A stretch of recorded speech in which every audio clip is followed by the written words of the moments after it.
Nous sommes dans le livre de Luc, le chapitre 6, du 27e au 36e verset. Nous allons lire. Mais je vous dis, à vous qui m'écoutez, aimez vos ennemis. Faites du bien à ceux qui vous haïssent. Bénissez ceux qui vous maudissent. Priez pour ceux qui vous maltraitent. Si quelqu'un te frappe sur une joue, présente-lui aussi l'autre. Si quelqu'un prend ton manteau, ne l'empêche pas de prendre encore ta tunique. Donne à quiconque te demande et ne réclame pas ton bien à celui qui s'en empare.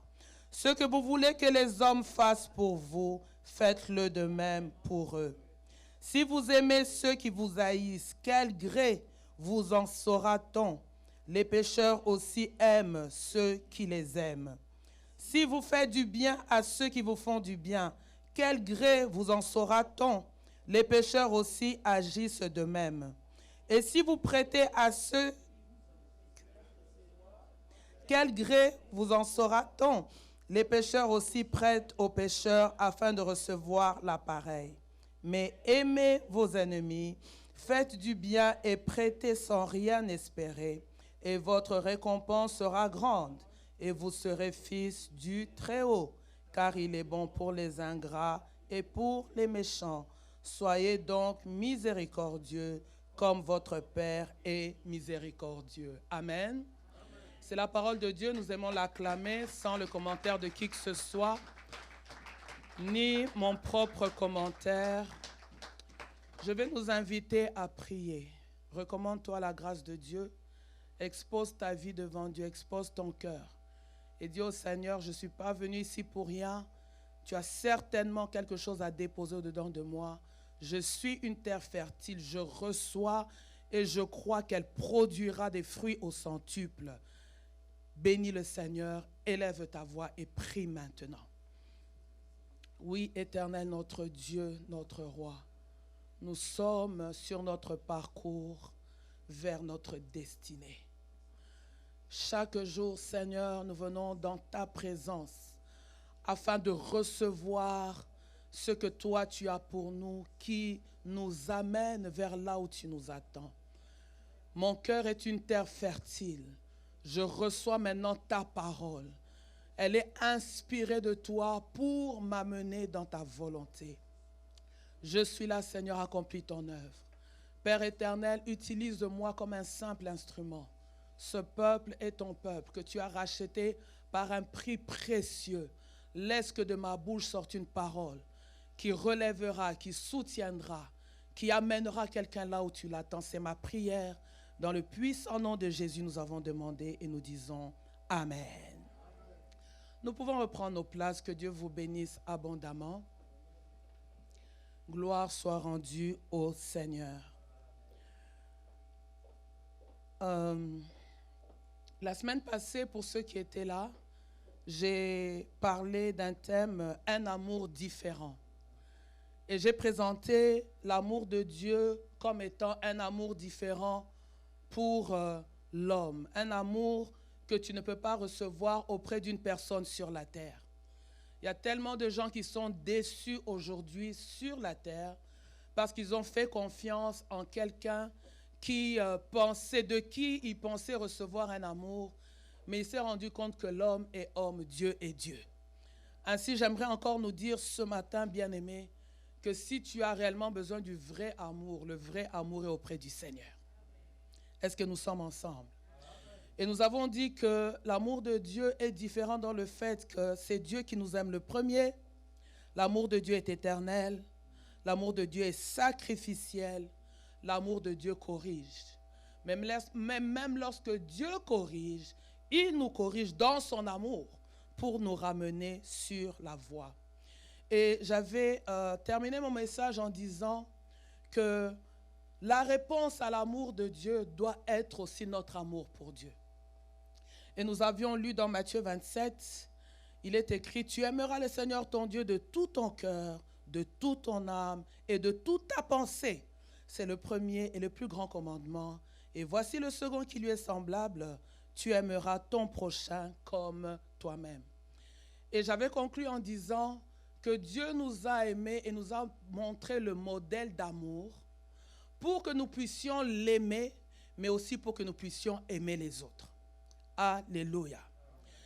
Et ce matin, je pense que nous avons lu ensemble ce texte et certainement que nous l'avons déjà lu avant, nous le connaissons. Ce matin, l'amour dont nous voulons parler, c'est l'amour des ennemis. L'amour des ennemis qui doit être un amour différent. L'amour des ennemis pour lequel Dieu s'est démontré comme le modèle d'amour. Et il nous appelle, il nous amène à aimer pas seulement les gens qui nous font du bien, les gens qui nous donnent la joie, les gens sur qui nous pouvons compter, mais ce matin particulièrement, cet amour différent que nous recevons de Dieu, il nous appelle aussi à le donner à une catégorie de personnes difficiles à aimer. Mais s'il nous demande de le faire, c'est que c'est possible de le faire. Et s'il nous demande de le faire, c'est qu'il sait qu'il y a une grande récompense pour ceux qui font ce que l'Éternel leur demande de faire. Qui est l'ennemi? L'ennemi, c'est une personne qui veut du mal à quelqu'un, qui cherche à lui nuire et qui lui est hostile. Voyez juste la définition d'ennemi. Mais c'est à ce genre de personnes que dans le texte que nous venons de lire, la Bible dit, aimez-les, priez pour eux, faites-leur du bien, bénissez-les. Bénir une personne qui veut du mal, une personne qui cherche à te nuire, une personne qui t'est hostile, je sais qu'au-dedans de nous, c'est des questions que nous nous posons, mais comment je vais les faire? Et il y a quelqu'un qui va me dire, eh bien, pasteur, vous êtes en train de parler parce que vous ne savez pas que sur la terre, il y a ennemis et ennemis. Bien aimé, il y a des ennemis à plusieurs degrés, mais tous sont des ennemis. Et je veux les ramener dans un seul contexte et te dire que c'est à ce genre de personnes-là que Dieu qui t'a manifesté un amour différent, il veut par toi aussi manifester un amour différent à certaines personnes parce qu'au final, il a un message à donner au monde. Est-ce que nous sommes ensemble? Lorsque nous considérons le texte que Jésus a donné, je suis juste au verset 27. Comment est-ce qu'il s'introduit? Il dit, « Mais je vous dis à vous qui m'écoutez. » Et ça, c'est important. Qui sont les personnes à qui Jésus s'adressait? Ce message, Jésus ne l'adresse pas à tout le monde. Ce message, Jésus ne l'adresse pas aux passants. Mais Jésus l'adresse à une catégorie de personnes qu'il est en train de former et de préparer. Je sais que dans l'église bien-aimée, il y a toutes sortes de personnes. Il y a des gens qui viennent juste un peu de passage. Il y a des gens qui viennent parce qu'il est né comme ça, il ne peut juste pas faire passer un dimanche sans aller à l'église. Il y a des gens qui viennent, comme je le disais, par coutume. Il y a des gens qui viennent, oui, ils sont engagés, ils aiment bien les choses de Dieu, ils aiment bien grandir dans les choses de Dieu. Mais il y a aussi des gens qui viennent pour que Dieu les forme. Il y a des gens qui viennent pour que Dieu fasse un travail dans leur vie. Et c'est avec ce genre de personnes bien-aimées que Dieu peut collaborer pour donner un message au monde. Et les personnes à qui Jésus est en train de parler ici, il est en train de parler de ses disciples. Si vous allez un peu plus haut dans le texte, vous allez vous rendre compte que Jésus venait de choisir les 12 disciples, mais nous savons que les 12 disciples, il les a choisis au milieu de plusieurs autres disciples qu'il avait. Et quand on parle d'un disciple, un disciple, c'est quelqu'un qui se met au pied d'un maître afin d'apprendre. Un disciple, c'est quelqu'un qui reconnaît que je suis informe et vide, mais j'ai besoin d'avoir une forme. Et c'est à ces personnes-là qu'il était en train de s'adresser. Et je crois que ce genre de personne est au milieu de nous. Si ce matin tu es juste un passant, ben peut-être que tu vas dire que ça, ce n'est pas pour moi. Mais si tu es le genre de personne pour lesquelles tu crois vraiment que tu es un élément dont Dieu a besoin dans le royaume des cieux, ce message t'appartient. Il dit à vous qui m'écoutez. Je ne parle pas à tout le monde. Je parle aux personnes qui m'écoutent parce qu'elles doivent recevoir ce message. Il y a une transformation qui doit se faire dans leur vie. Mais je parle aussi, si vous allez au verset 23, il est en train de dire qu'il est en train de parler à ceux qui attendent une récompense. Tel que nous sommes là, il y a des gens qui vivent juste pour la terre. Mais tel que nous sommes aussi là, il y a des gens qui vivent avec la vision du ciel. Ils savent que la terre est passagère, un jour nous partirons. Et là où nous allons, bien-aimés, il y a des récompenses qui nous attendent. Et les récompenses nous seront données en fonction de la manière dont nous aurons vécu sur la terre, bien-aimés dans le Seigneur. Tu peux rater tout sur la terre, mais ne rate pas le ciel. Mais lorsqu'aussi que tu rentreras au ciel, tu ne seras pas là juste pour admirer les autres avec leurs récompenses, mais tu dois avoir ta récompense. Bien-aimé, je viendrai t'admirer si j'en ai l'occasion et je dirai, wow, good job. Regarde où est-ce que nous sommes arrivés. Mais l'une des choses qui amène des récompenses dans l'éternité, c'est apprendre à aimer, même ceux qui nous sont hostiles. Est-ce que nous sommes ensemble ce matin? Dans la Bible, bien-aimés, il y a plusieurs personnages dont la vie nous est racontée ou alors la vie nous est présentée afin que par leur vie, nous puissions avoir un exemple pour nos vies. Et j'aime dire, bien-aimés, que nous sommes vraiment avantageux. Parce que des gens comme Abraham, ils n'avaient pas de modèle, ils n'avaient pas de repère. Des gens comme David, certainement qu'il avait des modèles, mais quelque part, il avait une expérience où il était aussi en train de découvrir. Bien aimé, c'est sûr que nous avons aussi des expériences que nous sommes en train de découvrir. Mais dans la Bible, nous avons plusieurs personnages. Nous voyons leur attachement à Dieu, comment ils ont fini avec le Seigneur. Tu peux regarder et dire, je veux finir comme David. Tu peux regarder et dire, je veux finir comme Paul. Et l'un des personnages de la Bible qui peut nous donner un modèle de comment on peut aimer les ennemis, je parle de David. Et nous sommes dans le livre de 1 Samuel, chapitre 18, du 5e au 9e verset. Il est écrit dans la parole de Dieu, David allait et réussissait partout où l'envoyait Saul. Il y a des genres de personnes comme ça, tout ce qu'il fait lui réussit. Et laisse-moi te dire, la volonté de Dieu, c'est que tout ce que tu fais te réussisse. C'est-à-dire que dans ta vie, ne laisse pas une partie où tu te dis, même si j'échoue, ça ne fait rien. En fait, je vais t'expliquer. Il peut arriver que tu échoues dans quelque chose. Mais l'échec n'est définitif que si tu restes à là où tu as échoué. Mais si après l'échec, tu te lèves, tu reçois les instructions de Dieu, tu rentres dans la prière et que tu continues la marche, laisse-moi te dire, la réussite est quelque part.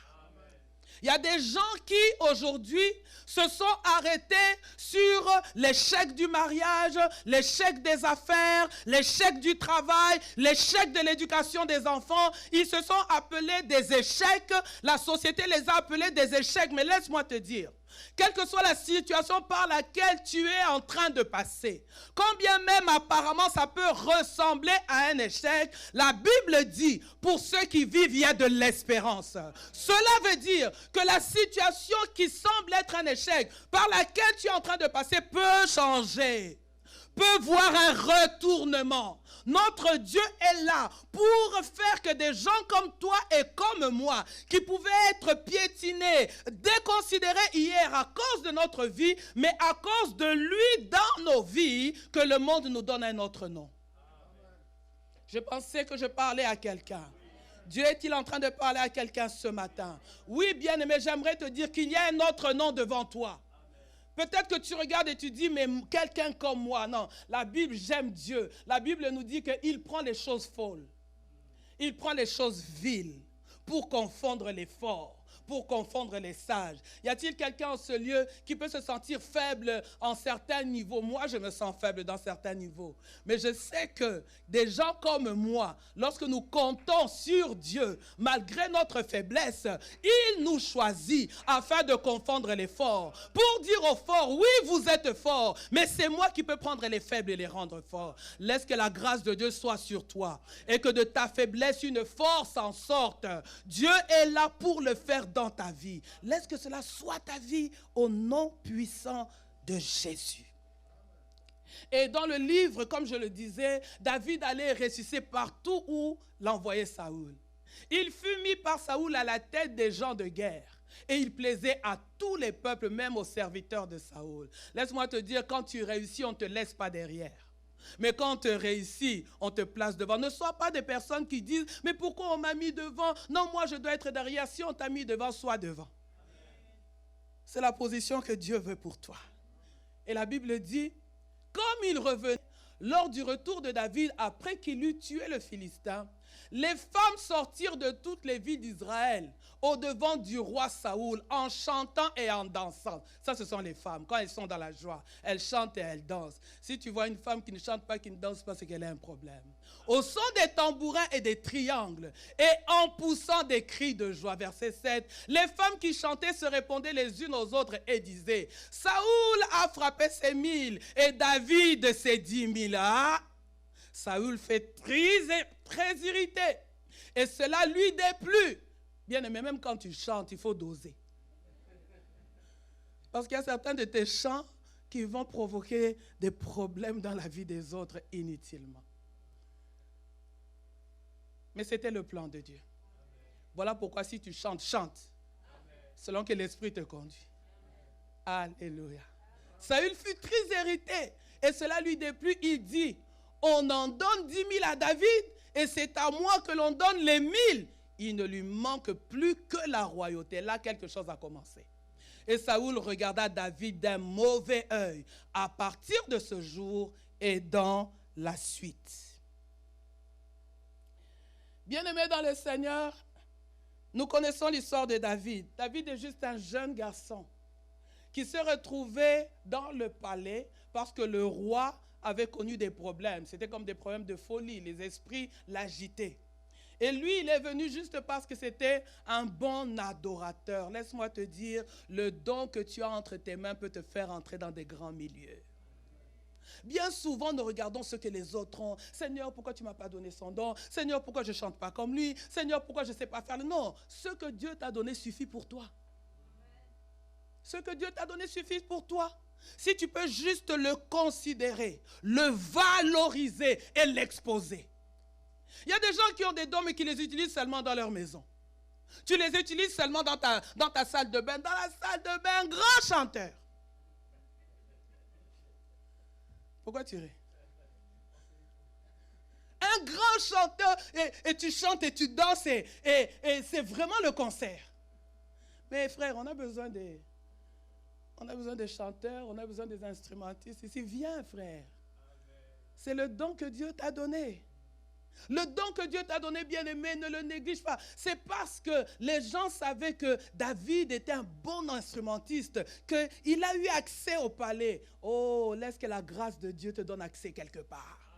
Amen. Laisse que ton don te donne un accès à un endroit où tu ne pensais vraiment pas arriver. Mais on te cherche juste, pas à cause de ton visage, pas à cause de ton teint, pas à cause de...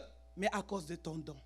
Est-ce que tu peux regarder tes mains et dire à tes mains, le don de Dieu qu'il m'a donné doit travailler. Je te donne l'ordre de travailler. Et par ce travail, que Dieu me fasse sortir de là où je suis. Si tu l'as dit avec foi, que cela soit ta vie au nom de Jésus. Et c'est ainsi, bien-aimé, que ce jeune garçon s'est retrouvé dans le palais. Mais la Bible dit, comme je le disais, il réussissait partout où Saoul l'envoyait. Et à cause de son succès, les femmes commencent à chanter pour lui et Saoul le vit d'un mauvais œil. Laisse-moi te dire, quelqu'un peut décider de devenir ton ennemi sans raison. Je te dis ça pourquoi? Parce qu'il y a des gens peut-être qui souffrent au milieu de nous et qui se disent « Mais je ne comprends pas pourquoi il ne m'aime pas, mais je ne comprends pas pourquoi il me hait. En réalité, je ne lui ai absolument rien fait. Je ne comprends pas cette méchanceté. » Laisse-moi te dire, la méchanceté, des fois, c'est sans raison. Qu'est-ce que David a fait de mauvais pour recevoir la haine de Saoul? Il a tout simplement réussi. Laisse-moi te dire, la réussite attire la méchanceté des hommes. Mais comment vas-tu cacher ta réussite? Il y a des gens qui cachent leur réussite. Laisse-moi te dire, il y a des réussites qu'on peut cacher, il y en a d'autres tu ne peux pas. Même si tu fais tout pour cacher, elle finira toujours par apparaître. Comment vas-tu cacher ta collation de grade? Les gens sauront que tu as réussi. Encore aujourd'hui, c'est plus facile. On prend ta photo sans ton accord, on la met sur les réseaux sans ton accord. Ta photo va à la minute en Inde, en Chine, en Afrique, sans ton accord. C'est qu'aujourd'hui, c'est devenu difficile à cacher ce qu'on fait. C'est pour te dire que ne t'empêche pas de réussir dans la vie parce que quelqu'un va te haïr. N'empêche pas non plus à tes enfants de devenir grands dans la vie parce que quelqu'un va leur haïr. La haine a toujours existé. Est-ce que je parle à quelqu'un ce matin? Comment vas-tu cacher que tu es en bonne santé? Peut-être que lui, il a des problèmes de maladie. Dieu est Dieu, c'est lui qui guérit. Comment vas-tu cacher que tu es en bonne santé? Comment vas-tu cacher que tu es enceinte? Même si au début tu caches la grossesse, tu prends toutes les dispositions. Oh, il ne faut pas qu'on sache. Mais à un certain moment, la grossesse elle-même dit, laisse-moi.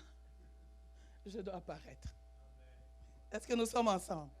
C'est qu'il y a des choses que tu peux peut-être arriver à cacher, mais il y en a que tu ne cacheras pas.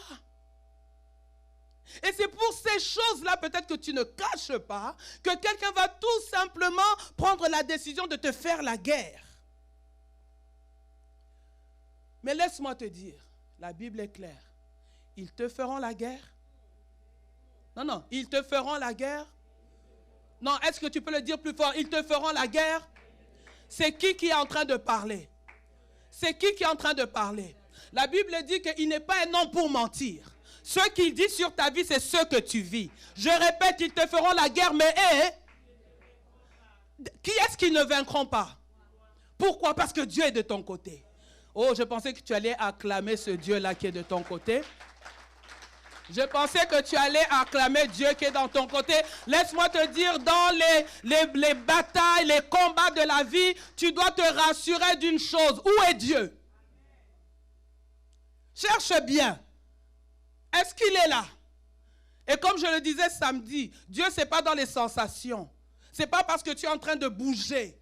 Mais il t'a assuré sa présence. Il dit, je serai avec toi. Ton père et ta mère peuvent t'abandonner, mais moi, l'Éternel, je ne t'abandonnerai jamais, je ne t'oublierai jamais. C'est une assurance avec laquelle tu dois vivre. Tu ne peux pas être la nuit dans ta maison, tu dors, et puis tu vas voir quelqu'un dans sa maison, il était calme. Tout à coup, il court dans tous les sens. Qu'est-ce qui se passe? Non, Dieu est là, frère. Moi, je me dis, ça c'est ma conviction, que si je suis à un endroit en train de prier, que c'est, je suis à un endroit, et que j'entends une porte s'ouvrir, alors que je suis seul dans ma maison, ma conclusion, c'est Dieu qui est entré. Ça c'est moi. Je ne vois pas autre chose. Si je suis quelque part en prière, je suis là, je suis seul, et je sens une main sur mon épaule, c'est Dieu qui me tient.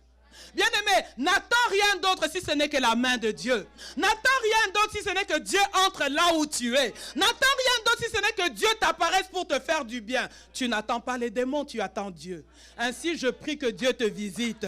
Dans tes moments de prière, que Dieu te visite. Dans tes moments de méditation, que Dieu te visite. Tu n'attends rien d'autre si ce n'est que Dieu. Laisse que la grâce de Dieu t'accompagne. Oh, dans le puissant nom de Jésus. Et laisse-moi te dire, bien-aimé dans le Seigneur, là j'aimerais aussi dire à quelqu'un, quand tu vois quelqu'un réussir, et que quand tu le vois dans sa réussite, ton cœur te fait mal, bien-aimé, dépose tout, cours vers Dieu, va lui avouer. Est-ce que je parle à quelqu'un? Lorsque tu vois quelqu'un être acclamé, tu vois quelqu'un réussir dans les études, tu vois quelqu'un réussir dans l'éducation des enfants et que tu sens au-dedans de toi que tu es mal à l'aise, tu sens au-dedans de toi qu'il y a quelque chose qui est en train de se passer dans ton cœur, arrête tout, cours vers Dieu. Va lui dire, Seigneur, quand je vois le frère, depuis qu'il a dit qu'il a eu son diplôme ou alors son travail, je sens la jalousie dans mon cœur. Seigneur, guéris-moi. Est-ce que je parle à quelqu'un? Ne continue pas avec ces sentiments-là, sinon ce sont des sentiments qui vont t'amener à tuer quelqu'un. Laisse-moi te dire, ceux qui ont tué, ce n'est pas qu'ils se sont levés un jour et ils ont tué. Mais il y a quelque chose qui a commencé dans leur vie des jours, des années, des mois avant et qui s'est manifesté. Est-ce que je peux prier pour toi? Que tout sentiment de haine, tout sentiment de jalousie, tout ce qui t'amène à être mal à l'aise quand tu vois les autres monter, que cela soit loin de toi. Que cela soit loin de toi. Si c'était déjà attaché à ta vie, c'est le temps où Dieu veut te libérer et t'amener à te réjouir avec ceux qui se réjouissent. Selon qu'il est écrit, réjouissez-vous avec ceux qui se réjouissent. Que ton cœur aime la joie des autres. Que ton cœur aime l'avancement des autres. Est-ce que tu peux dire cela à ton cœur? Mon cœur aime la joie des autres. Mon cœur aime l'avancement des autres. Lorsque j'entends que mon frère doit, je ne sais pas, commencer quelque chose, il a acheté une maison, je ne veux pas être dérangé. Si tu as fait cette prière de bon cœur, laisse que le ciel t'exauce. Au nom de Jésus. Et c'est ainsi que tu peux voir le cœur de Saul, c'est juste rempli de jalousie et de haine pour un petit enfant. Laisse-moi te dire, la jalousie ne choisit pas. Hein? Tu peux voir un vieux papa qui est jaloux d'un enfant de 20 ans parce qu'il a fait un exploit que lui, il n'a pas fait. Laisse-moi te dire, tu es encore vivant. Tu as le temps. Tu peux aussi faire cet exploit-là. Peut-être que lui, Dieu lui a fait grâce plus tôt, mais il visite aussi les vieux.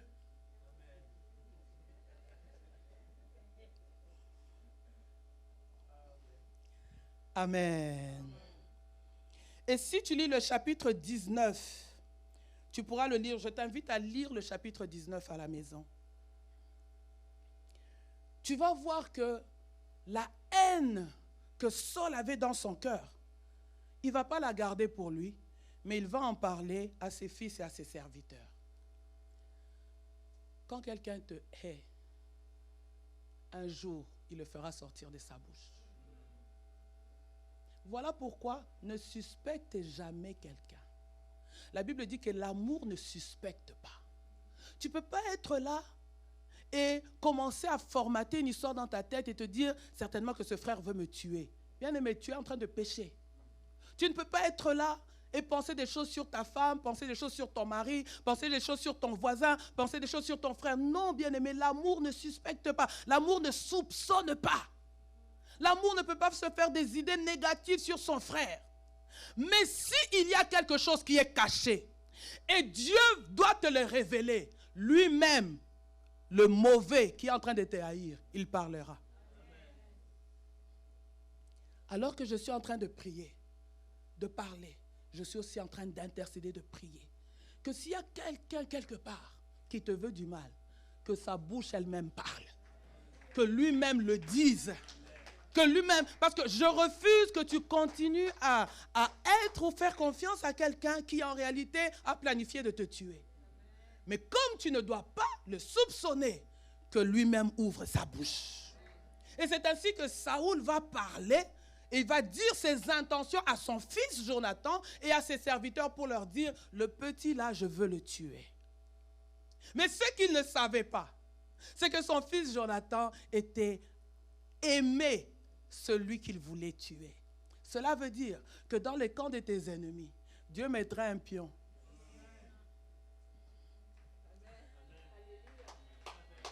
Dans tous les camps des ennemis, il y a un pion que Dieu va utiliser pour te ramener certaines choses. Quelqu'un qui viendra te dire, je ne sais pas pourquoi je te le dis, mais je te le dis. Il y a un endroit où toi-même, si tu te présentes, on ne va pas te recevoir. Mais il y a quelqu'un qui sera le pion de Dieu pour ouvrir la porte. Afin que tu entres, laisse-moi te dire, lorsque tu entreras, personne ne te fera sortir. Au nom de Jésus. Alors c'est pour te dire, bien-aimé dans le Seigneur, que tu peux aimer quelqu'un. Et quand tu lis le verset 19, tu vas te rendre compte, pas seulement qu'il a parlé de ses sentiments, mais en plus de cela, lui-même, il va prendre une lance pour frapper David. Mais la Bible dit que David esquiva. Il y a des moments où il faut savoir esquiver, frère. N'attends pas toujours que non, Dieu va mettre un ange et puis la lance va... Non, tu esquives. Fais-toi petit, même si tu es très grand. Il y a des moments où tu es 1m80, mais tu deviens 1m20. Parce que si tu restes debout, la lance va t'atteindre. Tu diras, Dieu ne m'a pas protégé. Non, Dieu t'a donné des membres et tu as des jointures qui fonctionnent. C'est que tu peux descendre et esquiver. Pas seulement il va lui lancer une lance, mais aussi il va envoyer des gens pour le tuer dans sa maison. Mais sa femme va le faire fuir, le faire fuir. Pas seulement cela, par 3 reprises, Saoul va envoyer des gens pour l'arrêter à Najoth, là où il était avec le prophète Samuel. Mais par 3 reprises, les gens vont pour l'arrêter, comme il était à Najoth avec le prophète Samuel et il était avec des prophètes qui étaient en train de prophétiser. Lorsque les gens qui viennent pour l'arrêter arrivent, eux-mêmes se mettent à prophétiser.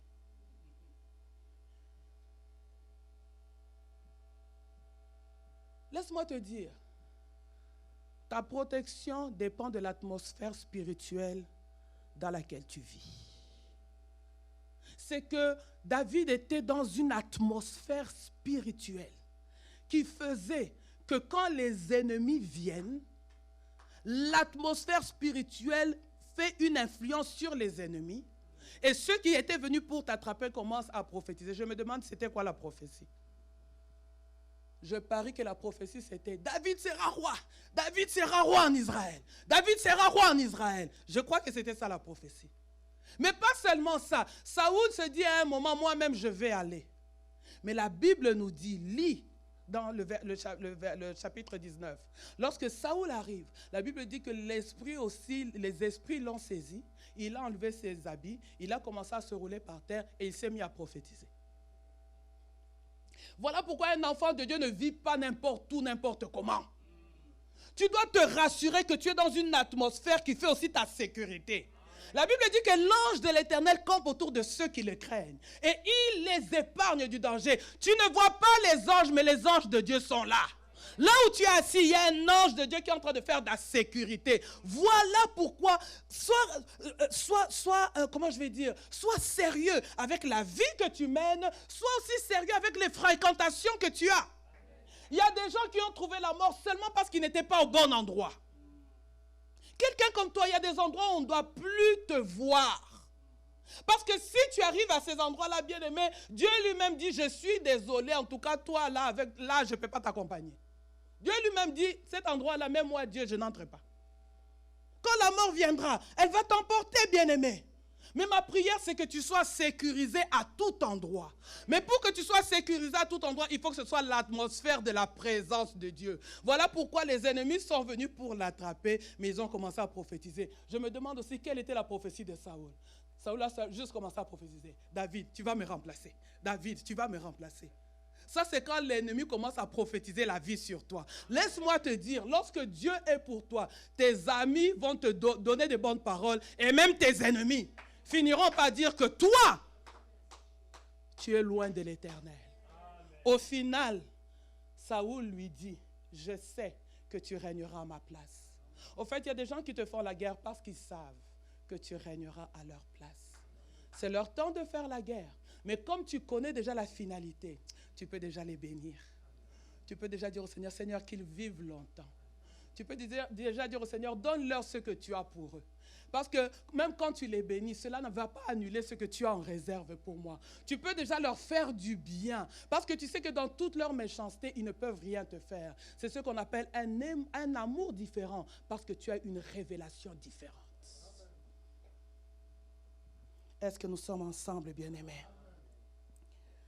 Mais dans le verset 34 de Samuel, on nous expose la réaction de David. On ne va pas lire tout le chapitre, c'est beaucoup de versets. Mais je regardais même un dessin animé où je voyais Saoul couché, fatigué dans une caserne, et David avec ses hommes de guerre, on va dire. Parce que la Bible nous raconte qu'à un certain moment, Saoul s'est retrouvé dans une caserne où il voulait se reposer. Mais dans la même caserne, David aussi était là, dans un coin. Alors les gens de David vont lui dire, « Oh, tes ennemis sont là. C'est le jour de le saisir, c'est le jour qu'il doit mourir, c'est le jour. » C'est-à-dire que Dieu a livré tes ennemis entre tes mains. Mais David va dire, « Je ne mettrai pas ma main sur le oint de l'Éternel. » C'est Dieu qui doit s'occuper de tes ennemis.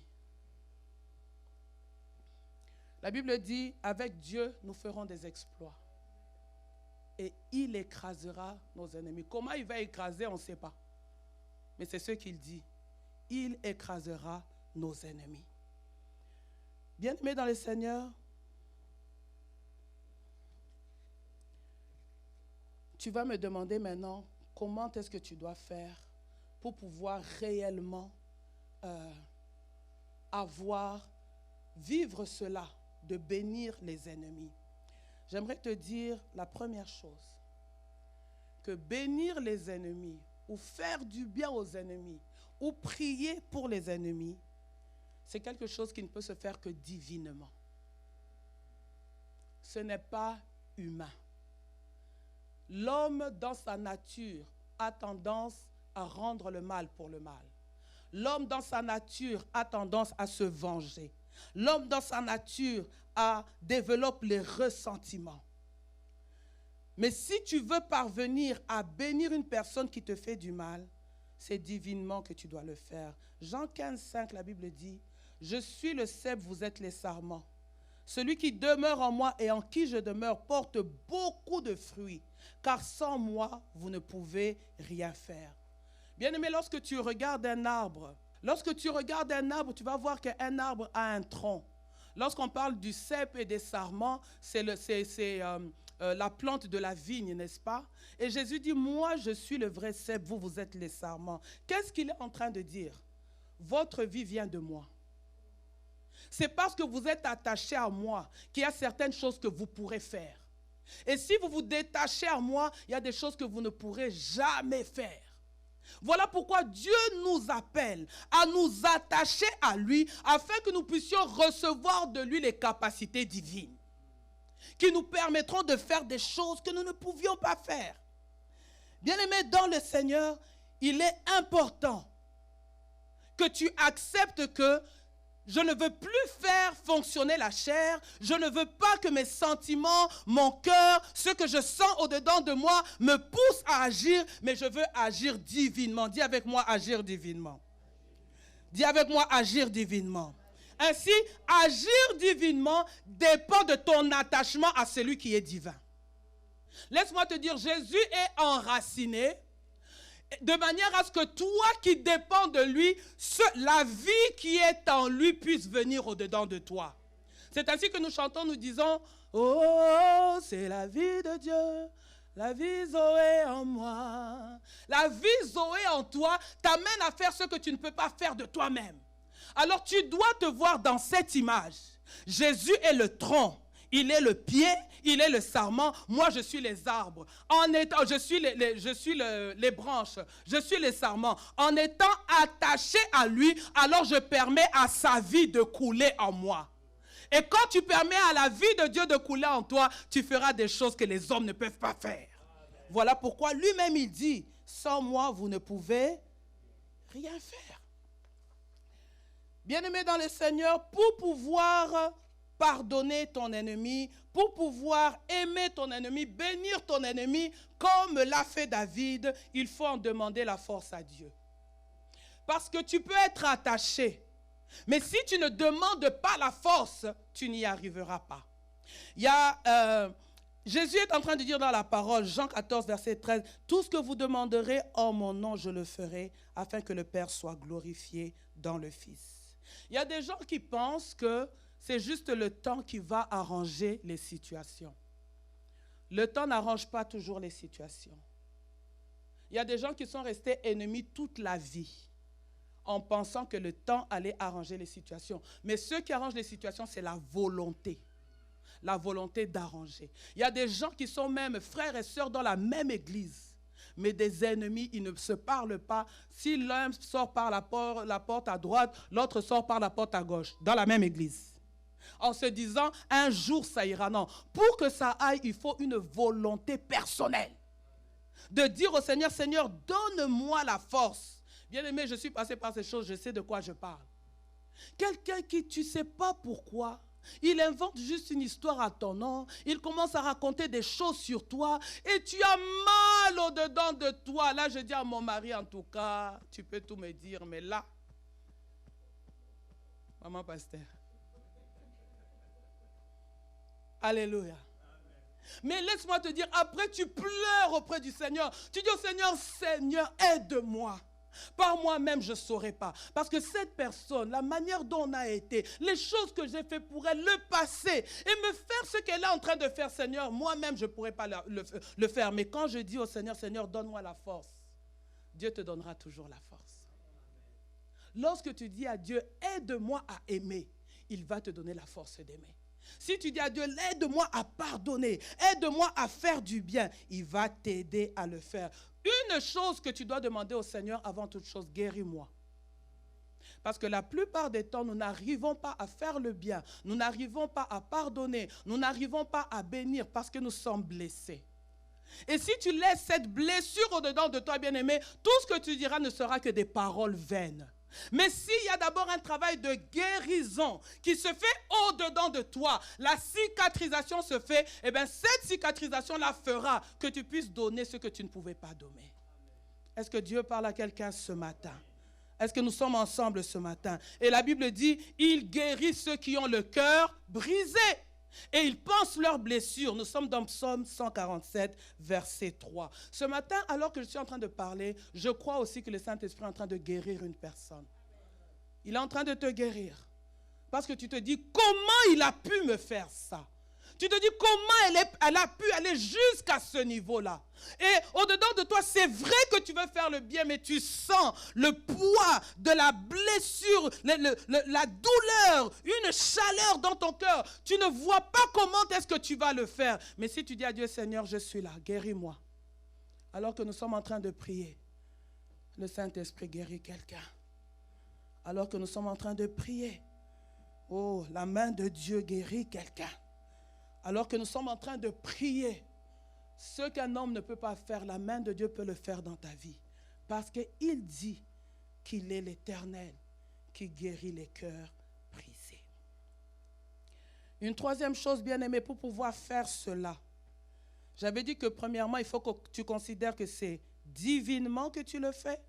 Deuxièmement, il faut que tu demandes la force à Dieu parce que ça ne va pas venir de soi-même. Troisièmement, tu dois apprendre à faire taire toutes les voix au-dedans de toi qui t'empêchent d'entendre la voix de l'Esprit.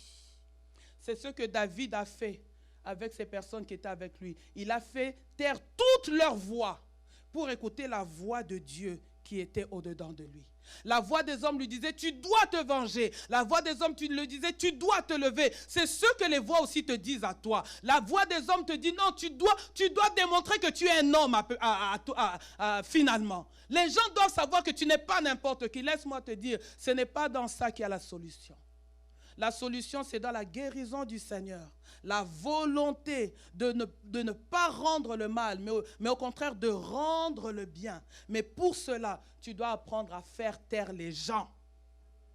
Il y a toujours des gens qui vont te dire, vas-y, Montre-lui que tu es un homme. Montre-lui que tu es une femme. Montre-lui qu'avec toi, ça ne peut pas se passer comme ça. Ce soir, ce matin, laisse que ces voix-là se taisent. Et que tu entendes la voix de Dieu. Si tu entends la voix de Dieu te dire de te venger, vas-y, mais je ne crois pas. Si tu entends la voix de Dieu te dire, allez, prouve-lui, vas-y, mais je ne crois pas. Mais la voix de Dieu te dira, ils t'ont fait le mal, mais tu peux rendre le bien. Est-ce que nous sommes ensemble? J'ai lu l'histoire d'une dame, ça s'est passé ici à Montréal. C'était en 2018, il y a juste 4 ans de cela. Elle s'appelle Dominique Narcisse. Elle a perdu son fils qui a été abattu par un monsieur. Son fils qui avait déjà bien plus de 25 ans, je crois, qui est décédé. Elle a eu tellement mal de cela, je vous rapporte ces paroles. Elle dit, le crime m'a amené au bord de la folie. Bien-aimé, voir mourir un enfant, c'est une chose. Le voir mourir de maladie, peut-être. Le voir mourir peut-être dans un accident de voiture, mais le voir mourir parce que quelqu'un a tiré sur lui. Mais écoutez ces paroles. Le crime m'a amené au bord de la folie, mais j'ai fait le choix de lui pardonner. J'espère qu'il va utiliser son temps en cellule pour apprendre un métier et pour se pardonner. C'est-à-dire qu'elle n'a pas juste décidé de pardonner, mais elle peut aussi avoir des bonnes intentions pour lui. De se dire, j'espère que le temps qu'il va passer en cellule va l'aider à se reconstituer. Elle dit ceci, c'est plus sur ça que je veux me pencher. Je ne veux plus écouter ces voix qui cherchent vengeance, a commenté Madame Jean. C'est parfois dur de pardonner, mais ça rend l'esprit plus léger. C'est pourquoi je lui pardonne, car tout le monde doit pardonner. Je ne sais pas si cette femme est chrétienne. Je ne sais pas où est-ce qu'elle a eu cette force de conviction, mais je me rends compte qu'elle l'a fait. Si elle l'a fait avec sa force, ou bien peut-être avec la force de Dieu, c'est que c'est possible de le faire. Il n'y a rien qu'une personne puisse te faire pour lequel Dieu ne peut pas te donner la force de rendre le bien. Mais il faut que tu te laisses entre ses mains dans cette volonté de le faire. Et l'Éternel qui rend capable te rendra capable. Lorsque tu entends une voix qui te dit « Venge-toi », oh, tu peux répondre en disant « Je puis tout par celui qui me fortifie ». Celui qui me fortifie me donnera la force d'aimer, de pardonner, de bénir, de faire du bien, même si je ne comprends pas. Que ce matin, toutes les voix négatives que tu entendais dans tes oreilles cessent. Au nom de Jésus. Toutes les voix qui te poussaient à la vengeance cessent. Au nom de Jésus. Toutes les voix qui te disaient, mais quand est-ce que tu vas te lever pour prouver que ces voix-là cessent? Au nom puissant de Jésus. Et quatrième et dernière chose, pour le faire, saisis toutes les occasions que Dieu te donne pour poser des actes qui reflètent ton cœur. Et c'est ce que David a fait. Lorsque Saoul est sorti de la caserne, David est venu derrière lui, il a appelé Saoul, roi Saoul, et lui a montré l'habit entre ses mains. Et il lui a dit, regarde, tu étais déjà entre mes mains. Regarde, j'ai même coupé le pan de ta robe. C'est qu'aujourd'hui, tu serais déjà mort. Mais j'ai décidé de ne pas mettre ma main sur le oint de l'Éternel. Bien-aimé dans le Seigneur, je venais de lire les paroles de cette dame qui a perdu son fils. Elle dit, je pouvais me venger, mais je préfère qu'il vive, qu'il se reconstitue et qu'il aille de l'avant. J'aimerais te dire, bien-aimé dans le Seigneur, Dieu te donnera toujours une occasion pour prouver à quelqu'un que tu es différent. Dieu te donnera toujours une occasion pour que le méchant se rende compte que tu n'es pas la personne qu'il pensait. Dieu te donnera toujours une occasion pour que le méchant se retourne et dise, toi, tu n'es pas comme tous les hommes. Parce que Dieu va t'en donner cette opportunité. Cette opportunité, elle va venir déjà cette semaine. J'étais en train de dire que cette opportunité va venir déjà cette semaine. Tu ne sais pas comment, tu ne vois pas comment, mais Dieu va déjà provoquer cette situation cette semaine. Tu vas dire au Seigneur, Seigneur, donne-moi l'occasion, comme j'ai entendu ta parole, donne-moi l'occasion de rendre le bien, donne-moi l'occasion de poser un acte, donne-moi l'occasion à montrer à la personne que regarde, ta vie était entre mes mains, mais j'ai accepté de me retirer afin que tu vives. Et quand l'occasion viendra, bien-aimé, ne la rate pas.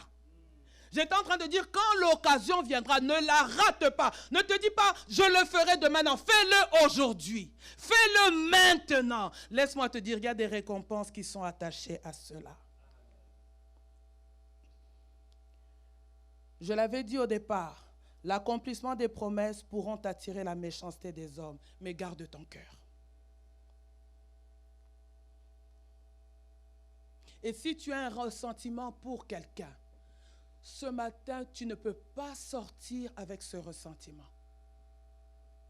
Des gens comme nous, là, je ne sais même pas quelle histoire on n'a pas racontée sur nous. Mais j'aime toujours dire, les gens sont libres de dire ce qu'ils veulent dire. Les gens sont libres de faire ce qu'ils veulent faire. Mais au final, ils se rendent toujours compte qu'il y a des gens qui sont intouchables. Ils se rendent toujours compte, je me rappelle encore, une dame qui à l'époque, il y a plus d'une vingtaine d'années, elle a quitté l'église en racontant des histoires. Je dis toujours aux gens, si tu veux partir, pars calmement. Ne pars pas en parlant. Pars juste calmement. Elle est partie, elle a raconté tout le reste. C'est le genre de personne, après quand tu le rencontres en chemin, il te voit à droite, il traverse la route pour que vous ne puissiez pas vous rencontrer. On va te tamponner inutilement. Viens seulement, on se rencontre, on se dit bonjour. Mais des années après, je la vois revenir. Ah, maman Hélène, tu es là. Moi, je dis, mais oui, je suis là. Qu'est-ce que tu pensais? Ici, personne ne meurt. La Bible dit, je vivrai et je raconterai les œuvres de l'Éternel. Je raconterai que quelqu'un en avait voulu à ma vie, mais l'Éternel m'a préservé. Je raconterai que quelqu'un avait pensé que je m'arrêterais quelque part, mais l'Éternel est venu me secourir. Laisse-moi te dire, bien-aimé, lorsque tu sais que Dieu est pour toi, et lorsque tu connais aussi la fin de l'ennemi, dans ta bouche, tu ne feras sortir aucune parole de malédiction. Mais tu diras, Éternel, bénis-le, parce qu'ils ne savent pas ce qu'ils font. Que Dieu vous bénisse.